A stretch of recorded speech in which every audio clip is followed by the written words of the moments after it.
All across America tonight, people will gather for block parties, safety events, parades, or even cookouts for National Night Out. The mission is to build community and foster a positive relationship between police and people in the community. Some local police departments have postponed their events tonight due to the rain, but others are still happening. We're joined by Dr. Kimberly Przeszlowski, Assistant Professor of Criminal Justice at Quinnipiac University, and she's helped organize National Night Out events before. Thanks for joining us.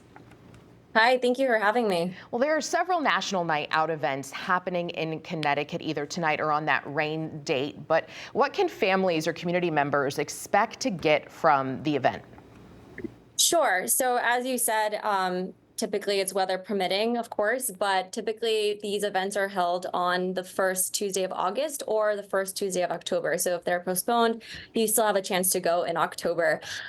These are events that really do depend on the jurisdiction that you're in. So larger jurisdictions might have more things to offer, but they can be fair-like atmospheres with games, foods, entertainment, and it gives you a real chance to talk to your first responders that serve you, whether that's, again, any official in public safety, law enforcement, firefighters, paramedics. So it's a really unique setting and experience. And we're told one of the key missions of National Night Out is to prevent crime and decrease fear of crime in communities. But how can departments do that when people feel like there's been such an increase in crime?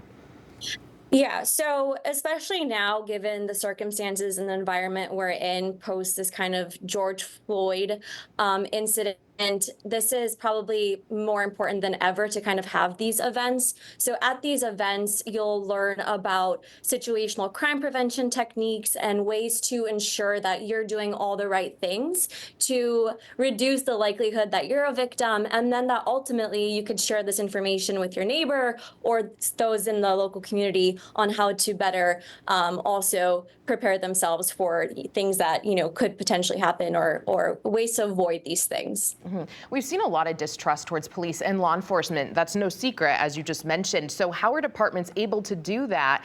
What sort of responsibility do they have in events like this to break down that barrier? What are they going to do?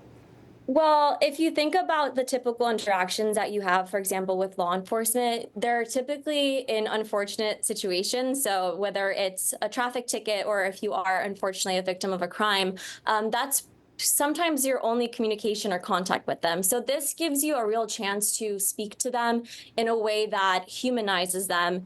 And, I can guarantee that they're really listening to what the community has to say, because at the end of the day, it's a team effort. Right. So reducing crime, disorder, deterring crime, preventing crime, ultimately, we have to all come together. And that's really what they're trying to really point at these events. Yeah. So you've worked with National Night Out before, organizing the events. So what are some of the moments that really have stuck out with you when you think about the positive impacts it's made?